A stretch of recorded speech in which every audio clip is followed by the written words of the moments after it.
नमस्कार। आज हिंदी दिवस है और इस उपलक्ष्य में मैं आप सभी को अपनी तरफ से शुभकामनाएं देता हूं। हिंदी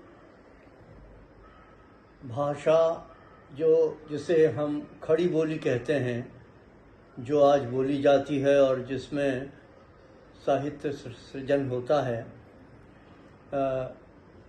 करीब 150 वर्षों का इतिहास रहा है इस भाषा के उद्भव और विकास का, जैसा कि आप सभी लोग जानते हैं। और आज यह भाषा इतनी परिष्कृत और परिमार्जित हो चुकी है कि हिंदी भाषा और इस भाषा में लिखा गया रचा हुआ साहित्य संसार की किसी भी भाषा के समकक्ष खड़ा किया जा सकता है। मैं अपनी तरफ से एक कविता आपको, एक स्वरचित कविता आपको सुनाने जा रहा हूं। हालांकि यह कविता इस विषय पर नहीं है, इसका भाषा के उद्भव और विकास से कुछ लेना देना नहीं है। मेरी यह कविता आज के इस संक्रांति काल को लेकर है, एक ऐसे युग को लेकर है जिसमें कि मनुष्य को मानव के स्वर में निरंतर निराशा और अवसाद ध्वनित हो रहा है। और आज का मनुष्य जो है वो युग के अंधकार में घुटते हुए जीवन और कुंठित मर्यादाओं के साथ साथ जीवन की आंतरिक निरीता को देख रहा है। उसे लगता है जैसे उसके लिए कहीं ठौर ही नहीं है। एक मर्यादाच्युत ऋषि पुत्र खोया सा, गुमसुम, लुटा सा अपने युग को देख रहा है। तो कविता इसी संदर्भ में लिखी है।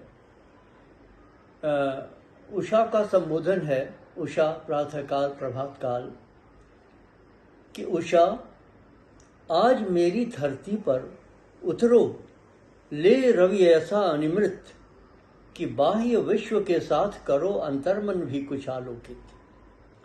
उषा आज मेरी धरती पर उतरो, ले रवि ऐसा अनिमृत कि बाह्य विश्व के साथ करो अंतर्मन भी कुछ आलोकित। उषा आज मेरी धरती पर बिखरे किरणें ऐसी अनुपम कि सौंदर्य गंधवन के प्रसून तो खिले खिले मन के भी सुमन। संभव है तुम्हें देखने को मिल सकता ऐसा दिन अपूर्व कि विज्ञान ज्ञान की शत किरणें निर्मित कर लें जब कृत्रिम सूर्य। ये हो रहा है। तुम कहते हो तब निशि में भी हम दिन की आभा पाएंगे और चिर प्रकाशमय होगा जग, तम के प्रहरी सो जाएंगे। अभिवादन करता हूं मैं, साकार स्वप्न हो ये तेरे, जड़ पत्थर में भी पुष्प खिले। अभिवादन करता हूं मैं, साकार स्वप्न हो ये सत्वर, पत्थर में भी पुष्प खिले, कृत्रिम मानव बिखरे भूपर। पर क्या वह सूर्य दिखा सकता तिमिरावृत मानस को प्रकाश? क्या जड़ यथार्थ को दे सकता वो तरल चेतना का विकास? विहगों के क्षुप्त कंठ में क्या वो भर सकता जीवन कलरव? और पतझड़ की बूढ़ी शाखा को क्या दे सकता हंसते पल्लव? वह रोक नहीं सकता कदापि सौंदर्य निर्झरी का प्रवाह, न ले सकता मुझसे मेरी आत्मा गायन की अमिट चाह। फिर क्या दे सकता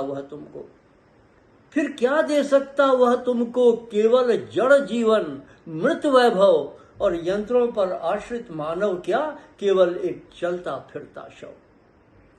अरे तेरे अंतर्जग की भूखे भी तो ऊपर छाया एक नभ, तेरे अंतर्जग की भूखे भी तो ऊपर छाया एक नभ। तेरा प्रकाश तेरे भीतर वो बाह्य विश्व में चिर दुर्लभ। धन्यवाद।